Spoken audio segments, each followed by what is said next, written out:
2রা October conference ফজিলাত থেকে বলছি শহীদুল আলম। আমরা গতকালকে ঝড়ের ভেতর দিয়ে গিয়েছিলাম, কিন্তু এখন ঝড় কমেছে।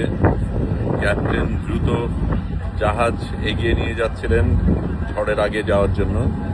আমরা সুমুদ ফতিরার শেষ অংশে, এর আগের ফ্লোটিলাগুলি ইতিমধ্যে গাজার কাছে চলে গেছে। সামনে যেগুলি ছিল সেগুলিকে গত রাতে ইসরায়েলি হানাদাররা আক্রমণ করেছিল, কিন্তু আমরা এখনো সেই জায়গায় পৌঁছাইনি।